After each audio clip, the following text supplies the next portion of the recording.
welcome to Tuesday's edition of Cracking the Cryptic, and today we've got a puzzle that's been recommended to us over a dozen times. It's called Exclusion, and it's by Florian Wortmann, and Florian is on an absolute tear at the moment.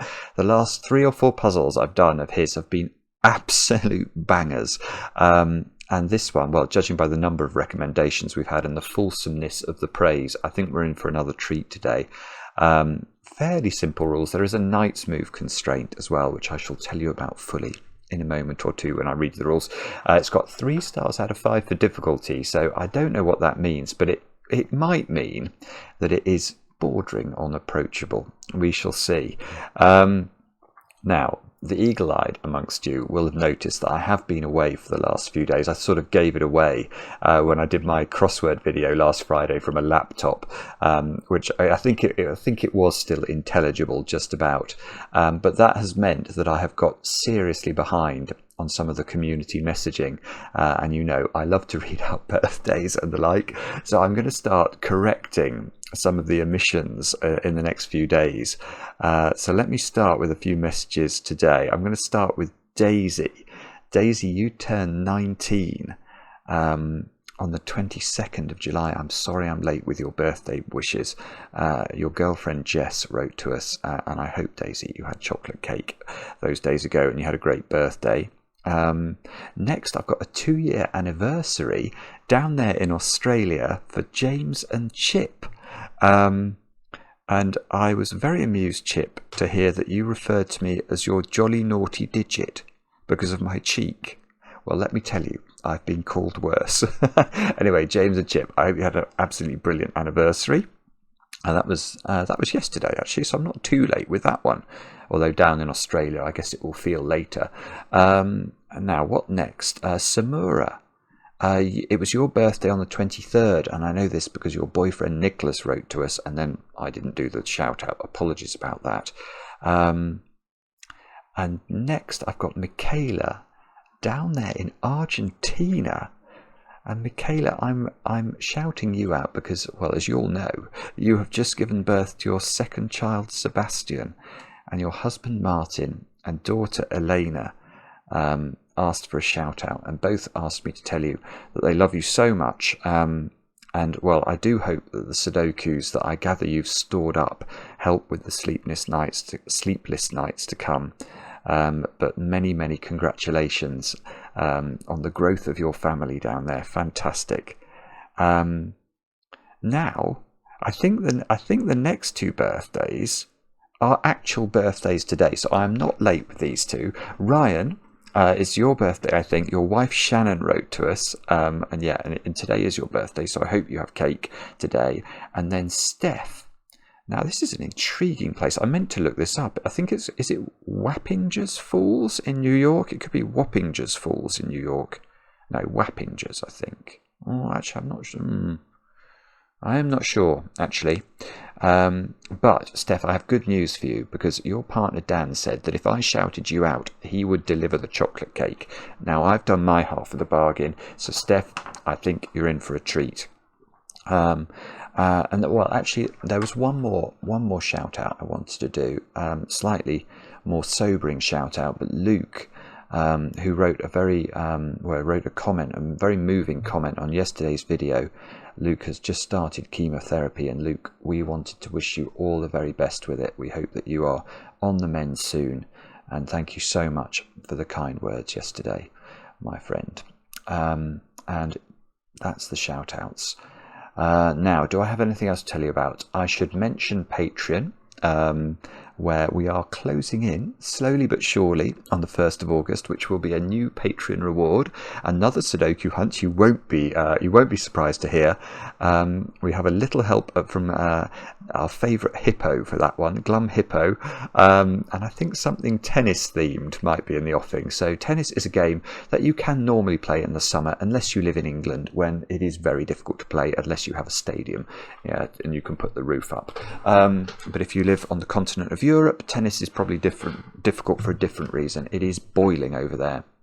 Mark's just got back from Greece, but I was lucky enough to miss the dreadful scenes we're seeing on some of the Greek islands, and I was in Portugal, where thankfully it was rather cooler. Thank goodness for that. Oh, hang on, Mark's writing to me about being invited to a wedding.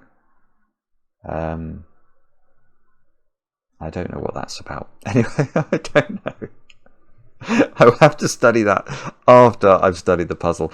Do I have anything else? Yes, so it's Patreon going on as always. We'll do the shout out of the winner for July's monthly reward very soon. Rest assured. There's probably loads of other things I meant to mention, but I've forgotten what they are.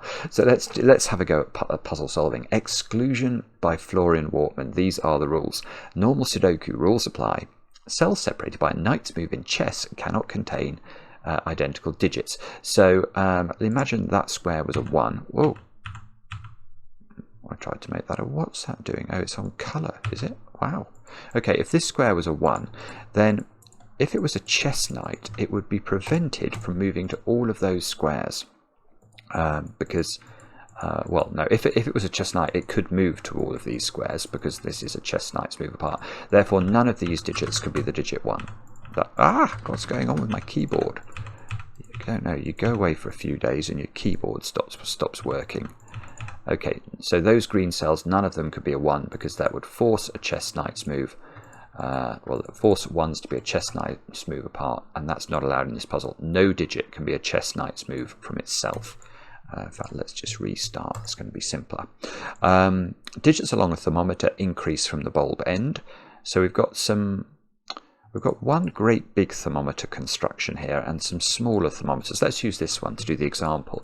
So see, look, it is bouncing. Something's going on with my keyboard. So this would be a valid way of orientating the digits upon this thermometer, because you can see that as we move away from the bulb, the digits gradually rise, just as the temperature rises as mercury. Well, just as mercury rises as the temperature rises, so must digits rise along our Sudoku thermometers. Digits rising, or thermometers, or mercury rising seems apposite at the moment, doesn't it? Now, what else? One more rule.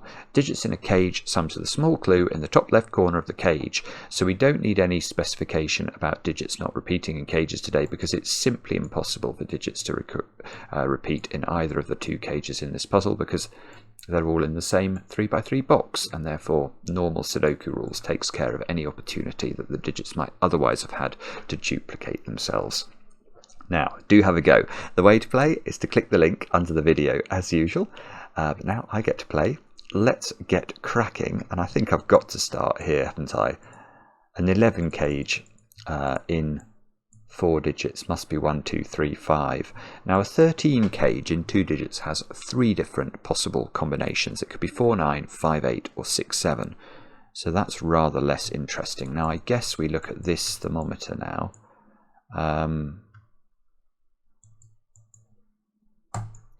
That cell there is at least a 4, because it can't be 3. So that if we make this 1, this 2, this can't be 3, so it's at least 4. That digit can't be 5, so it would be at least 6. So, yeah, okay. Oh, the wind's just starting to rattle my window. How typical of it. At least we haven't heard hide nor hair of Maverick yet. I've no doubt that won't be long in the offing. Now, Mark would pencil mark this thermometer. It's a 5-cell thermometer. So in theory, the bulb could be... no, okay. Well, I was going to say in theory the bulb could be a 5, because this could be 5, 6, 7, 8, 9. In fact, this bulb can't actually be a 5, can it? Because if we did make this bulb a 5, each one of those 4 digits would have to be higher than 5, and in theory that's still fine, because these could be 6, 7, 8, and 9. But each of these thermos gets bigger, or extends for 1 more cell at least. So whichever one of these digits was a 9 is going to cause big problems. Imagine that was a 9, that cell there would have to be a 10, and that most certainly will break normal Sudoku rules. So So this can't be a 5, but by the same token, I think it could be a 4. If it's a 4, then the maximum size of any of these digits then would be, well, we could keep one of them down to 8, which would be good enough, providing the 8 wasn't here.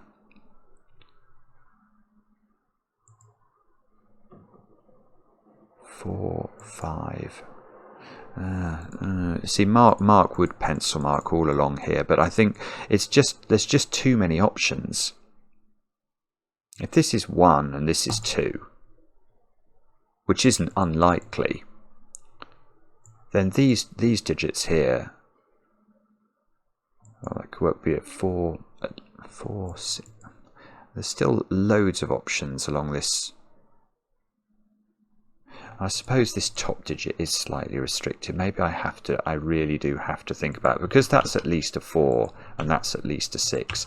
That is a 7, 8 or a 9.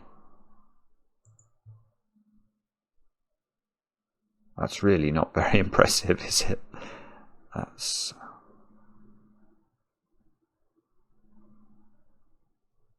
Sorry, I'm just pausing here because I haven't got a clue what to do.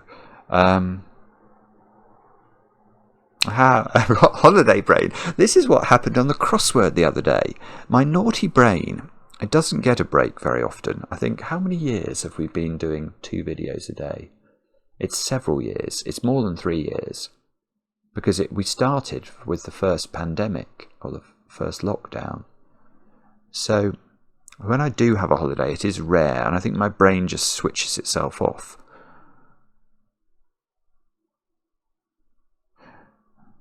Oh, then I forgot the knight's move. Hang on. Okay. Hang on.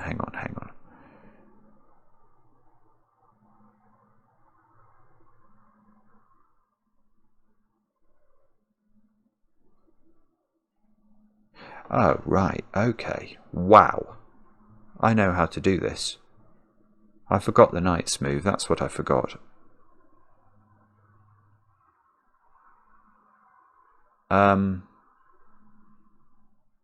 Yeah, I think I've got it. It's absolutely ridiculous. Right. Yes, I have got it. I've got it. And it's going to take me the next 10 minutes to explain. It's going to take a long time to explain what I need to do here. This is it's magical.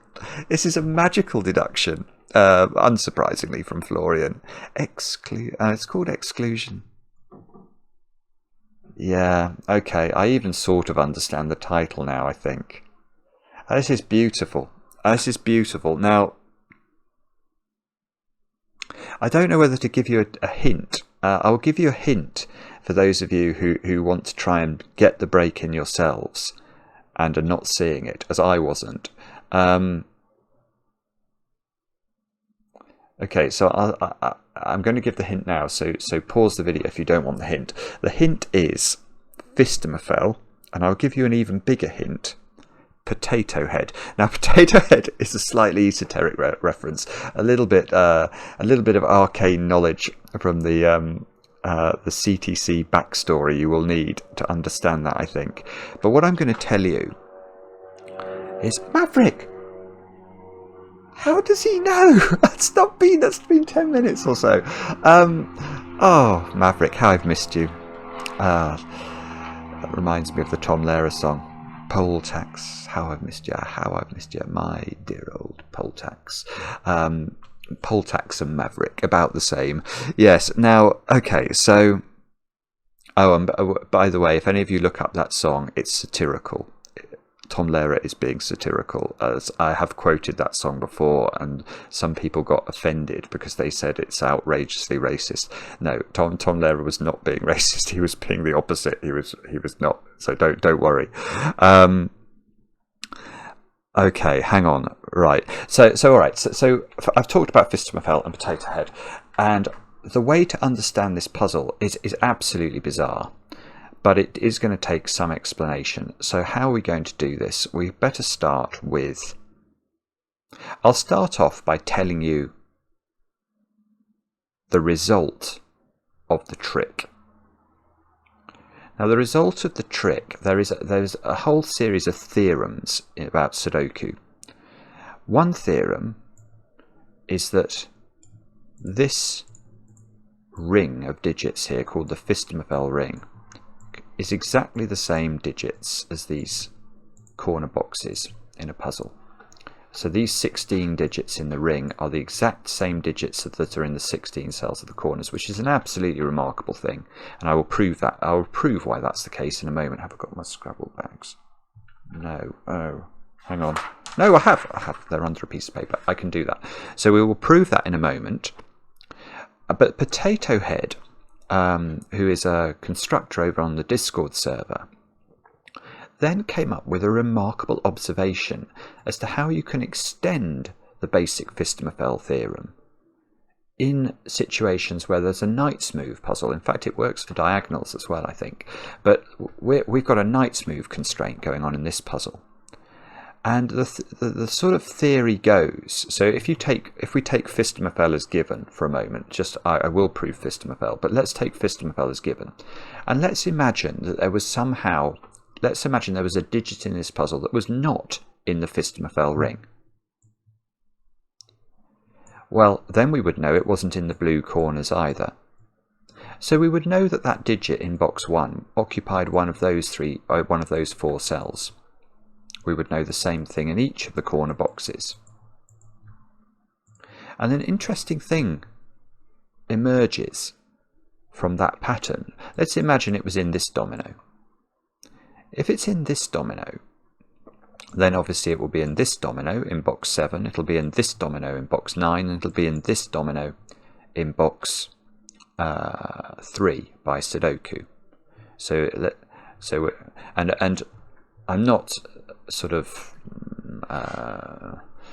I'm not adulterating the generality of the proof by saying imagine that the digit we're talking about that's not in the Fistemafel ring is in this domino. Obviously, if it's in this domino, it causes exactly the same cascading of domino effects around the grid by Sudoku in the other direction. So you're always going to get this sort of pattern emerging. So let's really imagine it is in this domino. So it's in this domino, and this domino in the corners.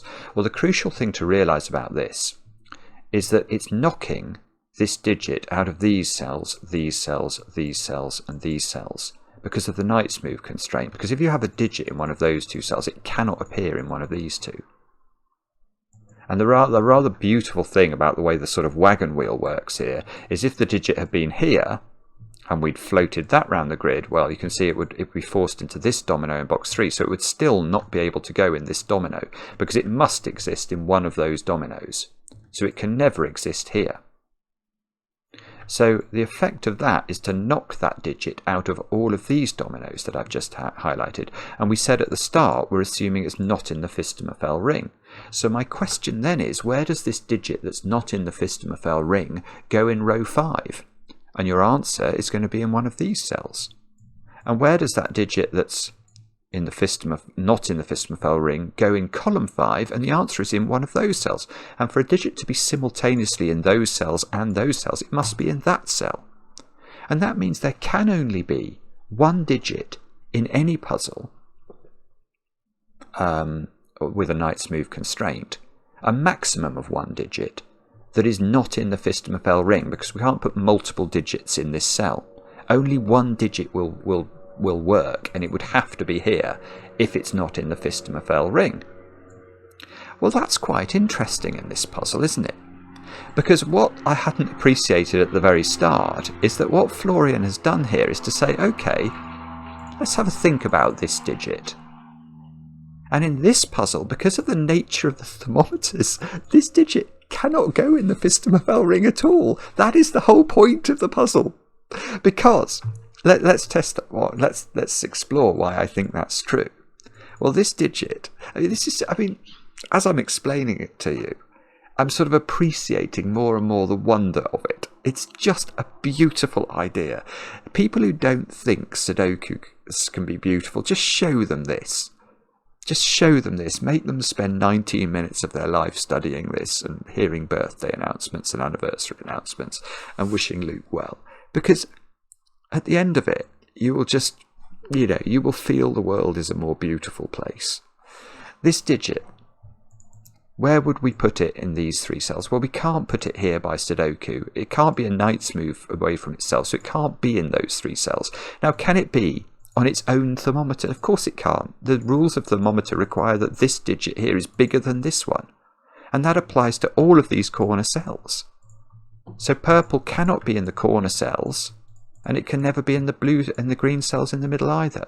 So this purple cell is forced by Florian's construction not to exist in the Fistemafel ring. So it is the digit that is not in the ring and therefore not in the corners. But by this thermometer's jiggery-pokery, I mean, it still has to be quite a low digit. I mean, we talked at the start. I mean, I spent a while wondering whether this could be 5. We worked out it couldn't be. So it has to be a 1, 2, 3 or 4. But we know it's not in the Fistemafel ring. And if we know it's not in the Fistemafel ring, it certainly can't be in the blue cells in the corners. So it has to be a 4. It has to be a 4. It's absolutely remarkable. 4, 5, 6. So that's going to put a lot of pressure on this thermometer. But all of this, I appreciate, is predicated on, is it true? Is my statement about the green and the blue cells accurate? So let me show you why that is true. Let's go to colour. If I Control A, it will, my keyboard, allow me to reject all the colour in the grid. It did. It feels a bit like I've deleted more than the colours. That was so profound. Anyway, the way to understand the Fistemafel ring, in fact, I should use my colours of my Scrabble bags to do this. So we'll use blue and orange.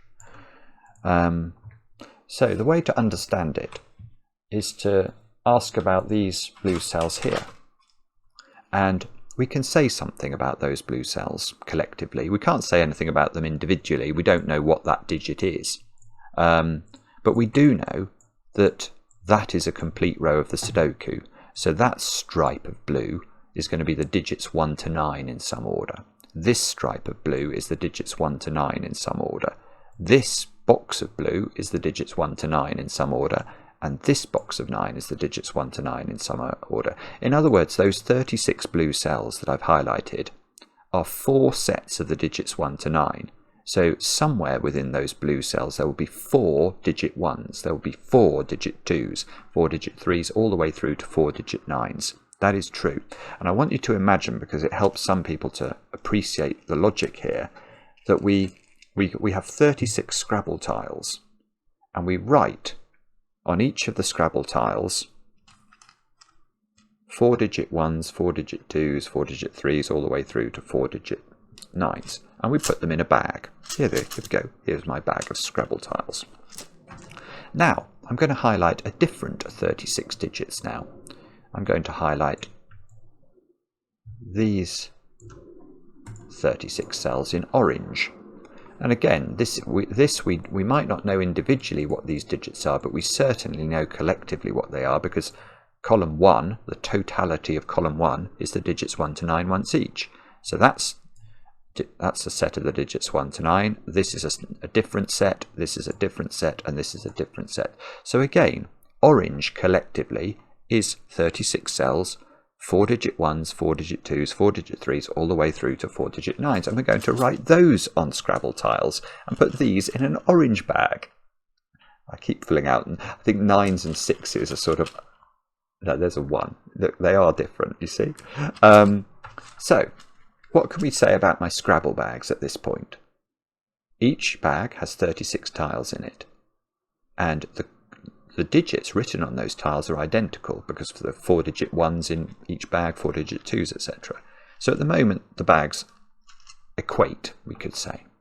Now imagine that I went and found this tile, whatever corresponded to that tile in both bags, and I threw it out of both bags.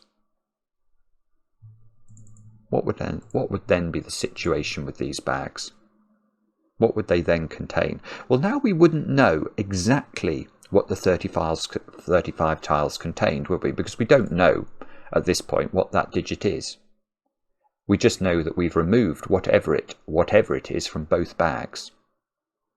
So if we do that, we've got 35 tiles in both bags, but they still contain the same thing, because they contained the same thing before, and I took the same tile out of both. And I can do this for all of these tiles that have 2 colours in them. And QED. Once we'd removed those 16 bi-coloured or bichromatic tiles, we'd be in this position. We'd have 16 tiles left in our orange bag, 16 tiles left in our blue bag, and we know that those tiles must be the same, because when we had 36 tiles in both, they were the same, and we've removed exactly the same collection of digits from both bags. Isn't that beautiful? It's really simple, isn't it, once you see it like that? But it blew my mind when I first saw it. Anyway, that's what allows us to build the Fistmafel theorem and prove that the blue digits and the orange digits are the same. That's what allows us to apply the potato head theorem, and that's what allows us to write 4 in the middle of the grid. And now we're going to get some sort of restriction up here, I think, because this digit is now at least 5. That digit's at least 6. So no, actually it's not. I thought it might be better than this, but it's not. Okay, so we move into a world where each of the digits along the longest thermometer only have some options. But of course, if this is 4, these corner digits have to be 5, 6, 7 and 8, because none of them can be 9. Remember, one of the sort of rules of thermometers in Sudoku is you can never put a 9 anywhere on a thermometer except in the tip of the thermometer. So 4 in box 3 is in one of those 2 squares, which is very interesting for where 4... Yeah, okay, so where does 4 go in...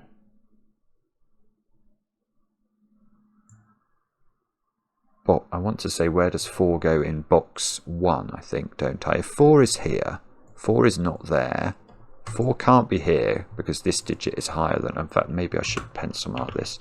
This is 6. This is 6, 7, 8, or 9. 6, 7, 8, or 9. Ah! And this is 6, 7, 8, or 9. Oh, right, hang on. Okay, there's other things going on here. But we know that 4 is not in the ring, so we know 4 is not in orange.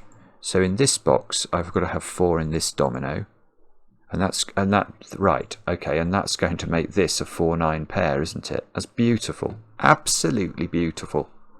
So my 13 cage is now determined, because the 4 up here knocks 4 out of these squares. We know 4 is not in the orange cells by the Fistmafel ring, so it must be there, where it must be accompanied by a 9, and that knocks 9 out of these squares, which knocks 8 out of these squares, which places 8.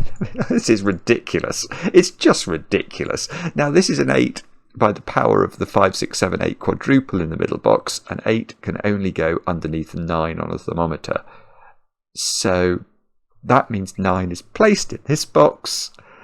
By the power of Sudoku, our fair-weathered friend, 9 goes in those squares. 9 is very difficult to put in the middle box now. It's only got 2 possible places to go because of the knight's move knocking it out of those cells.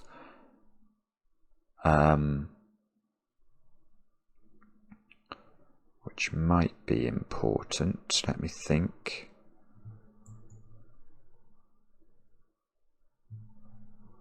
I think I'm going to carry on. 4 is in one of these squares by the logic we were doing earlier as well. It would be useful to know if it's on the tip of the thermo, wouldn't it? Because that would push these digits down heartily.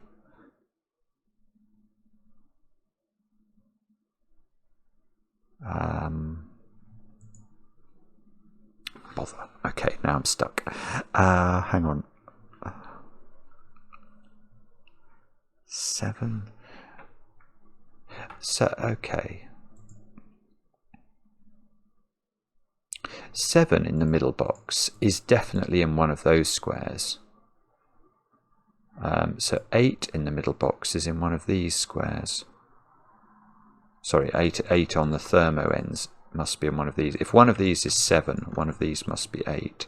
Are these a triple? If these are a triple, and they certainly are, they're all different. Does that force those to be a triple? Oh, okay, here is a tiny point that is probably worth noting. In this quadruple, which I saw earlier, the 6 is in one of those two cells, look. So that means one of these squares must be a 5.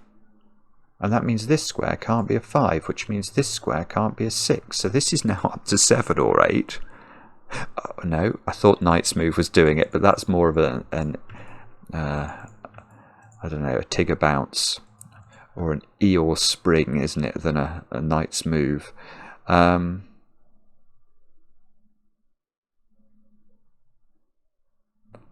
sorry. Okay, I'm not sure what to do now. These squares are 1. Oh, these squares are 1, 2, 3.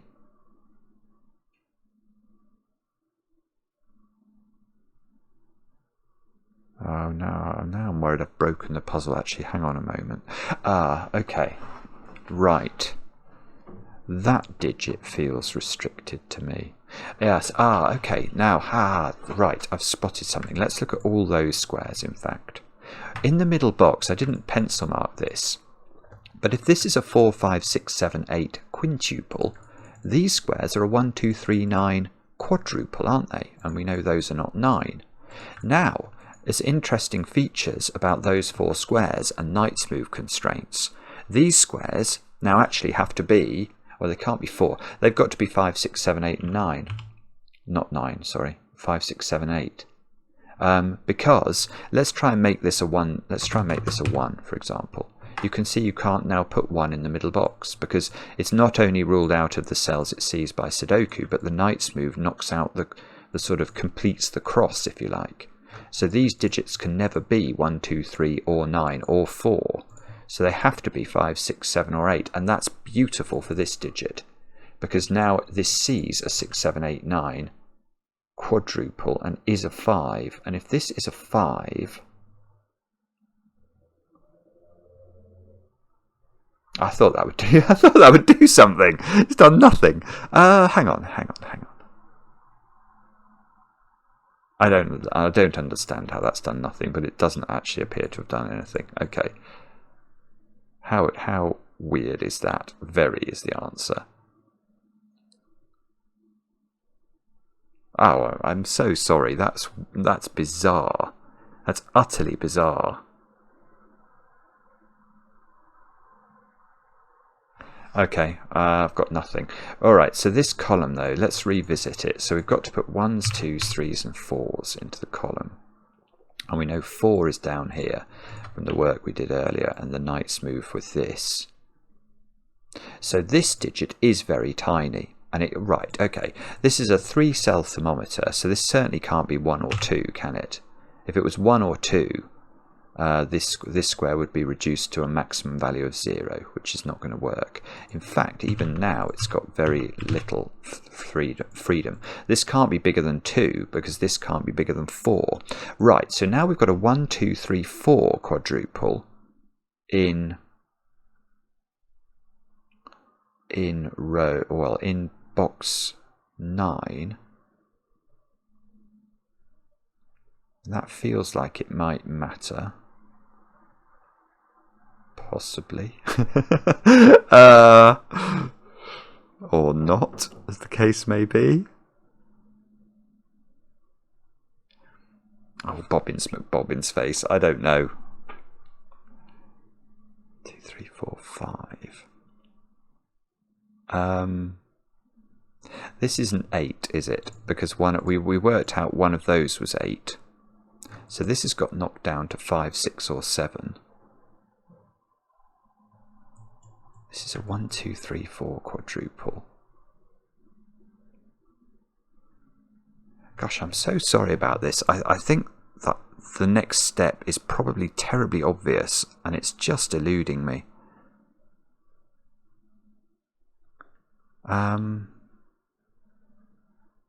What could it be?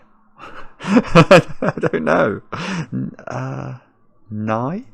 Oh, 9. Maybe it's more Fistemafel actually. Abby's saying.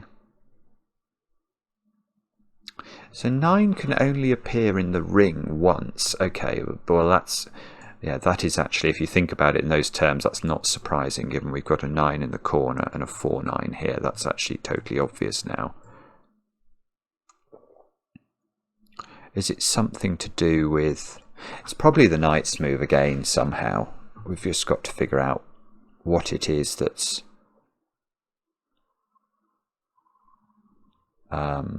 causing trickery here. We could...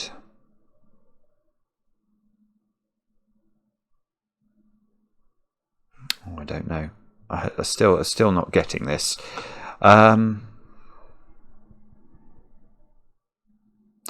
It's oh, what is it? Oh,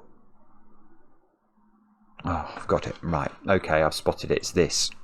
That's very tricky. That digit sees all 4 of those squares.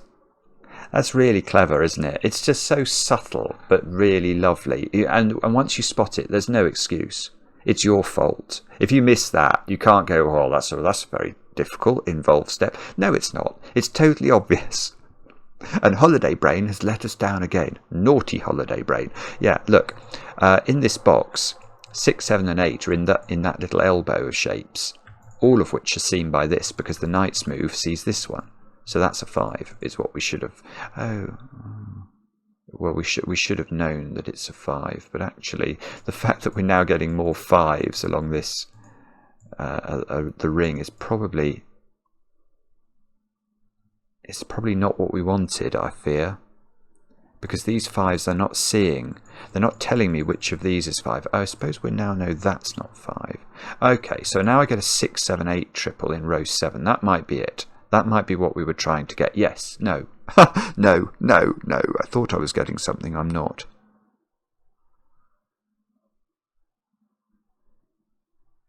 Five is in one of these squares, so 5 is in one of those 3 squares. And so we need to place 1s, 2s, 3s. Oh, so this is a naked single. Wow, I mean, I don't think that's that easy to spot. Because the way I'm seeing that, there may be simpler ways, is I'm looking at the gaps here in this row. So we've got a 6, 7, 8 triple and a 4, 9 pair. So the other digits are 1, 2, 3 and 5. But this digit I know can't be 1, 2 or 3 because that's a 1, 2, 3, 4 quadruple. So it must be 5. So that knocks 5 out of these squares. It means these squares are 1, 2 and 3. That's most certainly not a 5 anymore. If we put 5 here, are we doing too much? Well, if we put 5 there, we get 3, 2, 1 down this thermo because we can't use 4. So that would be massive if we could prove this was 5. But I don't know how to do that. There might be a way.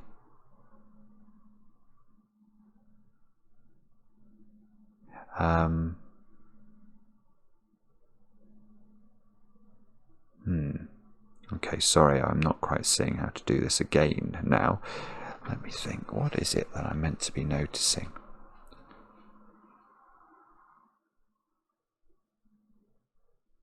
Oh, good grief. Wow. I mean, this puzzle is absolutely brilliant.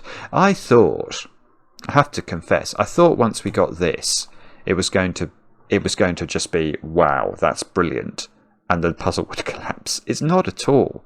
There have already been 2 or 3 really lovely stages from then on. Right, that square is now, I think, where we need to think.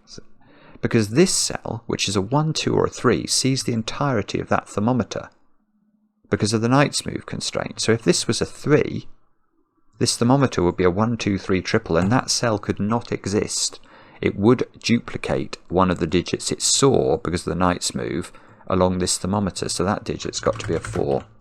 And if that digit's a 4, wow. I'm almost wondering whether I'm meant to be thinking about colouring my 1s, 2s and 3s now. 4 in box 8 is in one of those 2 positions. The reason I was just noticing that is this digit I now know is the same as that digit.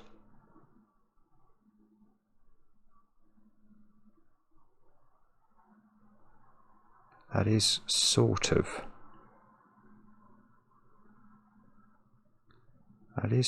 interesting. In fact, oh, nearly. I think I can nearly do things with this thermometer, actually.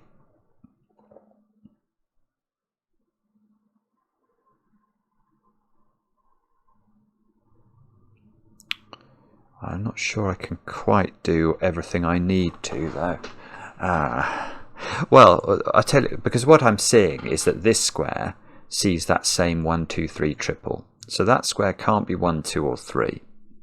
Rather unfortunately, the digit I was trying to get rid of in my brain before I opened my mouth was 4 from here. But I failed in my brain. So now I'm just telling you, I don't think I can get rid of 4 from this cell. I thought there might be a way using knight's move jiggery-pokery, but I can't see how to. But anyway, even if that is 4, that square clearly can't be 5, can it? So this is at least 6. Now, interestingly, I don't think that can be 6 because of this quadruple. 6 is definitely in one of those two squares, isn't it? So if this was 6, it would rule 6 out of column 7, so that is not 6. So it's 7, 8, or 9, I think. If it was 9, it would be very useful, because it would cause this to be 9. And that would be very useful for the following reason. Come on, brain, think of the reason. Don't know what the reason is. I don't know. Wow, no, I've got nothing. Okay. Oh, I see. Right. I spotted something else. I think looking at that digit's made me wonder about this digit.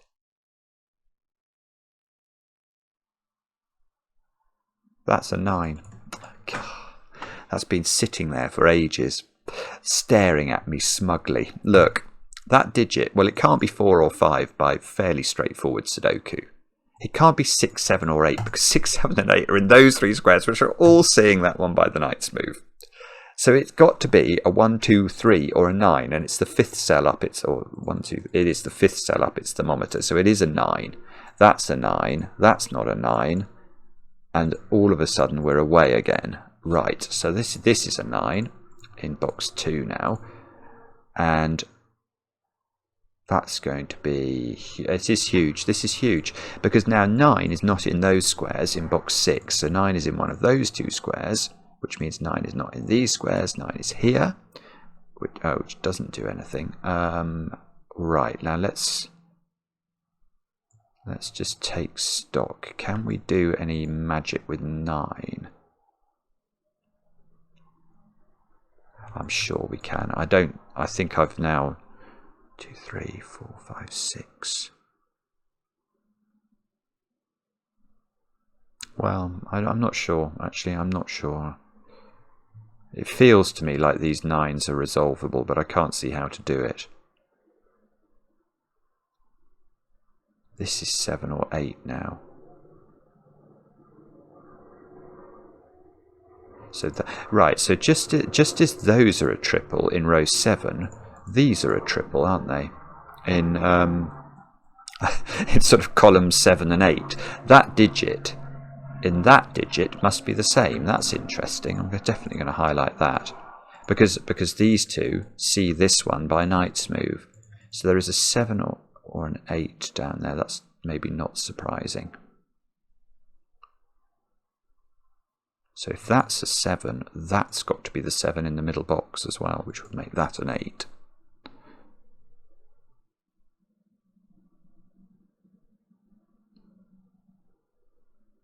Hang on, that doesn't work.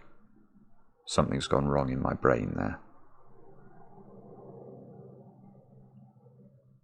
That didn't work. When I just went through that in my brain, it did not work. I'm going to think about that again. If that's a 7, that's definitely an 8. So this is definitely... Hey, that clearly doesn't work.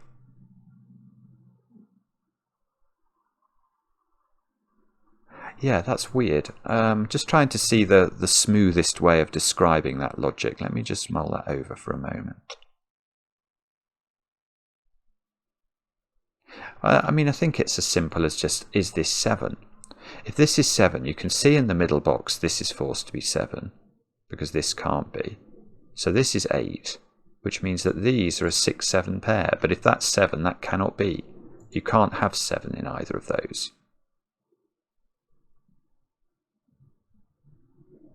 So it's sort of it's a very strange interaction between the middle box and this digit, but that digit is now an 8.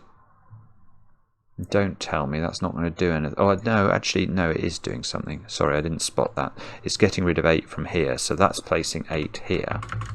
Now, does that mean that has to be 7? I think it does. Yes, it does, because the corollary of this not being 8 is that this can't be 7, and so this is 7. Right, now are we cooking with gas or not? This is now not an 8.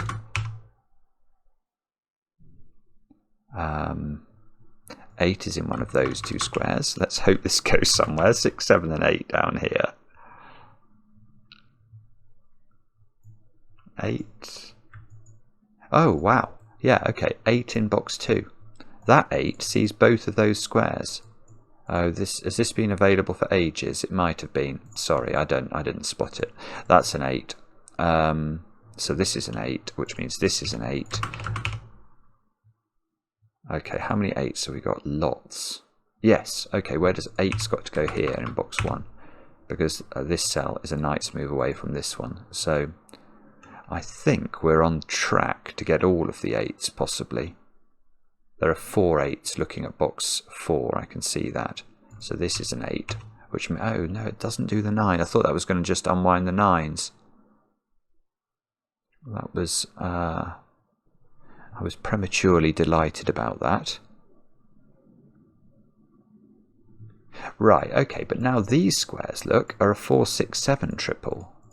So presume we get 1s, 2s, we get a 1, 2, 3 triple in row 3.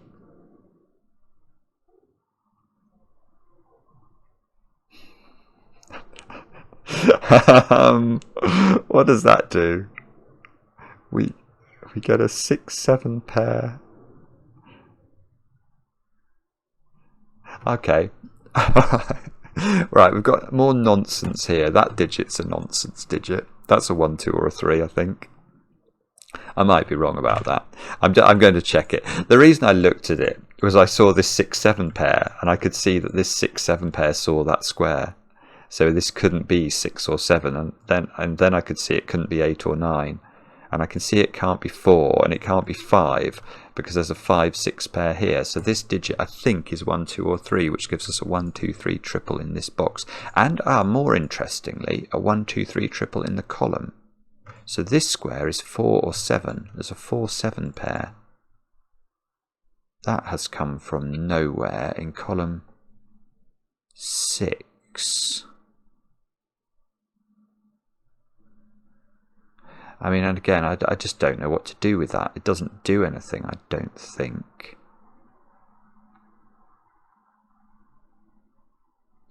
No, it does do something. It does do something. Because remember when I thought a while ago about this being a 5? I noted that if this was a 5, this had to be 1, 2, or it had to be 3, 2, 1 along the thermo, because it couldn't involve 4. Well, that can't be 5 now, because if that's 3, 2, 1, that's got no fill. So there's a tiny deduction. So that's got to be 5. That's got to be 4, according to my pencil marks. That's got to be 4. That's got to be 7. Now this is no longer a 7. So 7 is in one of those. Oopsie, 7's in one of these 3 squares. Now, can we do any more with this 5, perhaps? Is it seeing something? Yes, it is. Look, 5 is now in one of 2 places along the thermo. But I don't think this could be 5, because if this is 5, this thermo needs an 8 on it. It would have to go 5, 6, 7, 8, 9, and it can't have an 8 on it. So the 5 must be here. Now that means this square, we could have got that before. Sorry, I hadn't been focusing on this box. But that's a 6 or a 7 by Sudoku. It's not a 7. This is a 6. So this is a 7. So this is a 6. So that's a 5. So that's a 6. So that's a 7. Aha. Aha. Now we've got a 4-6 pair up here. So this is not 4 or 6. Right, so what is this digit? That could still be 7, possibly. No, it can't, because that's a 7 by Sudoku. So this digit is 1, 2, or 3, same as these. There's a 1, 2, 3 triple in this column. So these are from 4, 6, and 9. That's not 6.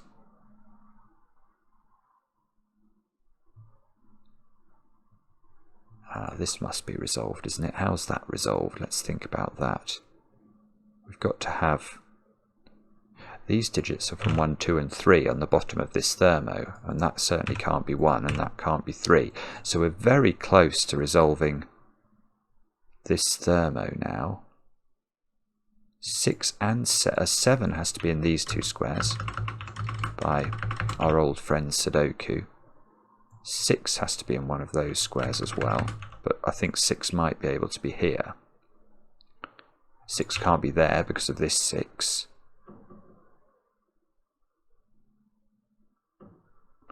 Okay. One of these squares is a 1, 2, or a 3, and one of them is a 6. So that one is the 6. That's fairly straightforward, had I thought to look there earlier. So 6 is in one of these two cells. This box is remarkably light on details, isn't it? I don't know if that's me being lax on pencil marking. Well, it is, isn't it? I mean, that's really hard to see, but that square is really restricted.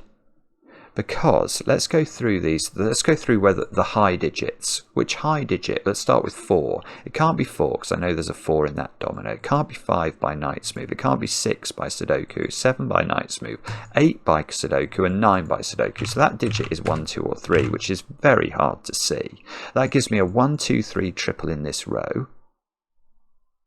Can we do the same with that one then? It's not 4, not 5. Can that one be 6? Oh, that's a bit rotten, isn't it? I think that one might be able to be 6. Can't be 5, 6, 7, 8, 9. So it's 1, 2, 3, or 6.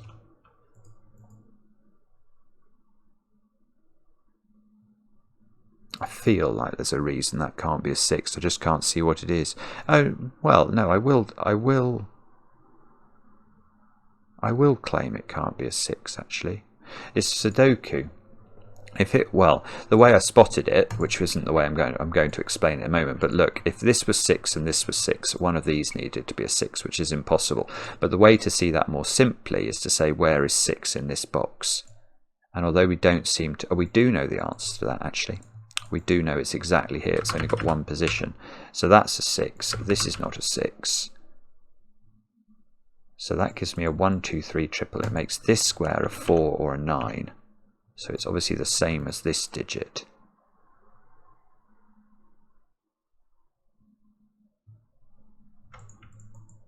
That digit must be known. That's a 7.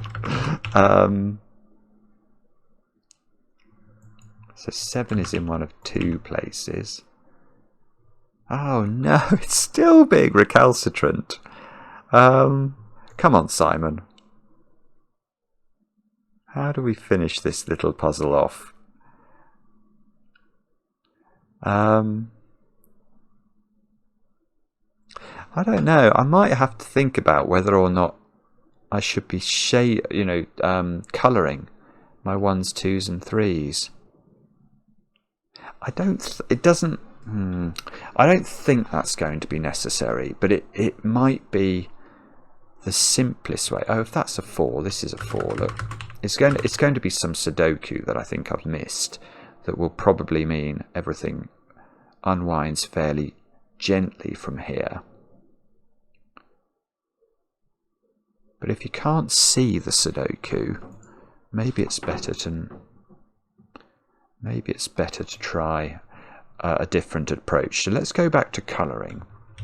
Let's actually unwind all the colours and think about how we might colour our 1s, 2s and 3s. So that my natural instinct is to look at those two digits. Those two digits must be the same, mustn't they? Because that digit cannot repeat in those two cells. So those two are the same.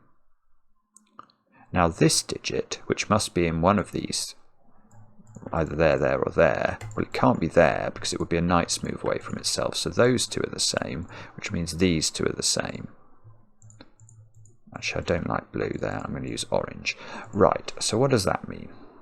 That means this square is not a 3 anymore, and that's not a 1 anymore. So there's a tiny deduction. That square's got to be purple by the power of purplage, which we know is not a 1, therefore.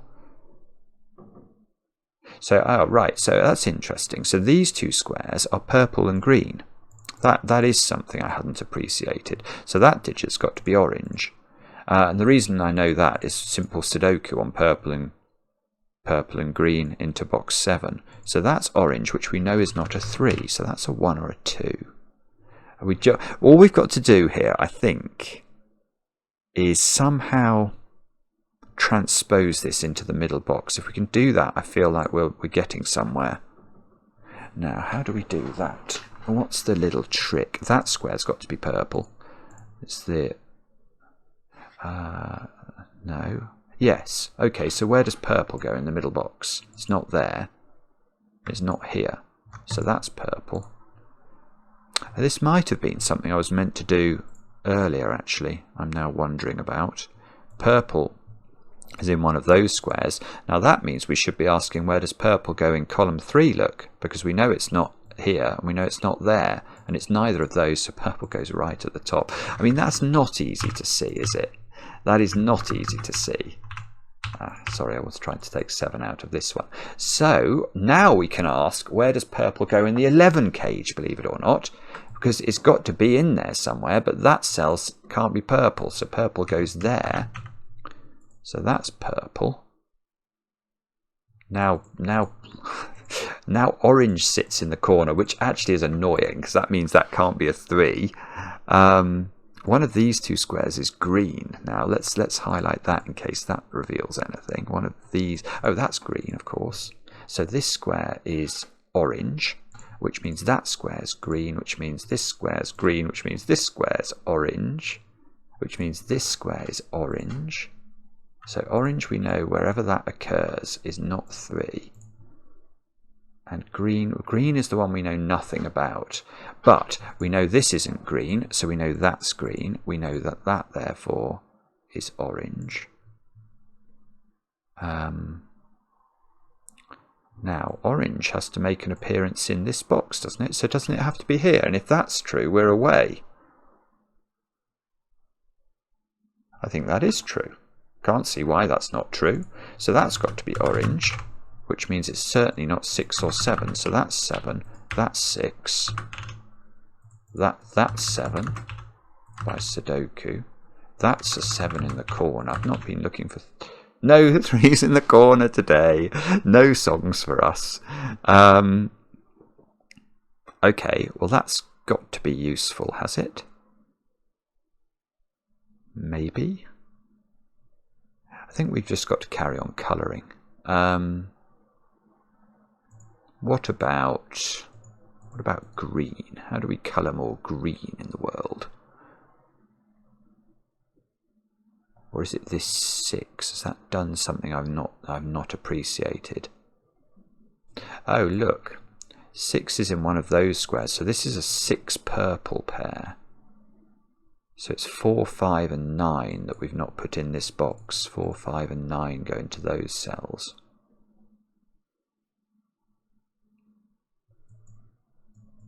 So I've highlighted sort of every I don't think I know how to unwind this X-wing of purple. None of these purples we've placed in the grid jump far enough to do the knight's move work we need.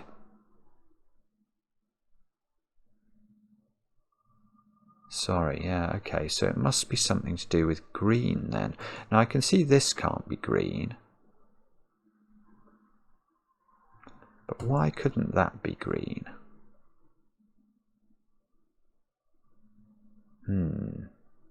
Right, there's something Knight's movie I think we've missed here, or to be more precise, I've missed. Because I can't see. Have I missed a thermometer somewhere? What's we got going on down here? We've definitely got green in one of these squares, but I don't think we know which one. And we've definitely got purple. So don't we have to have...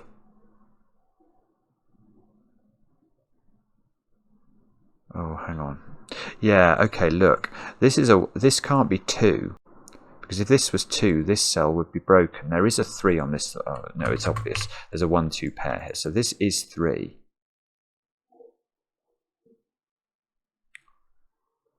Which... So I now know that either this one or this one is 3.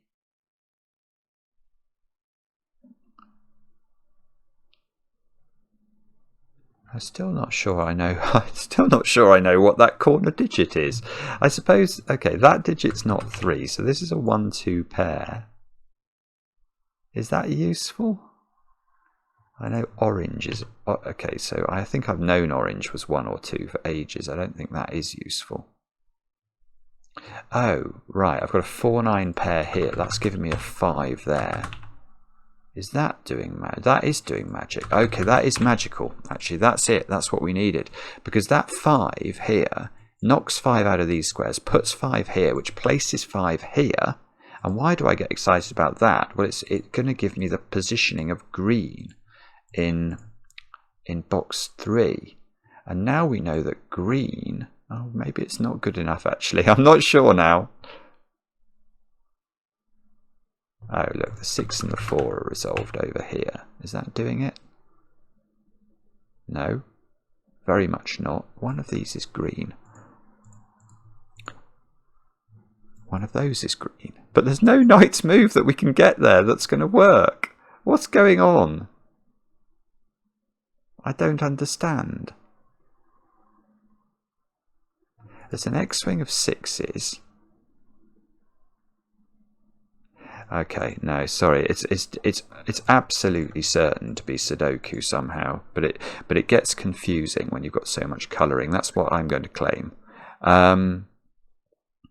Where is it? What is reaching somewhere to resolve all this? Is it a 6 reaching into one of those dominoes? Feels like it might be. 4, 9, or it could be a 4 or a 9. Ah, that 9, no. Is there a 4 reaching somewhere? Yes, that 4 is reaching there. There we go. So that's 9, that's 9, that's 4. All the 9s are now done. Are all the 4s done? No, now they might be. Okay, but we're still left with something we need to figure out, aren't we, about how the ordering of this.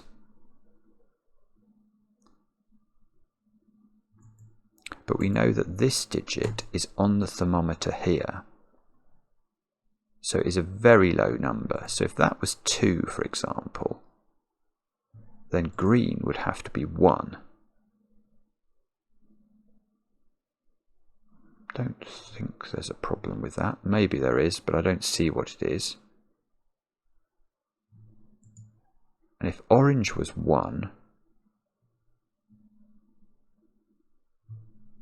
then this would have to be a 2-3 pair.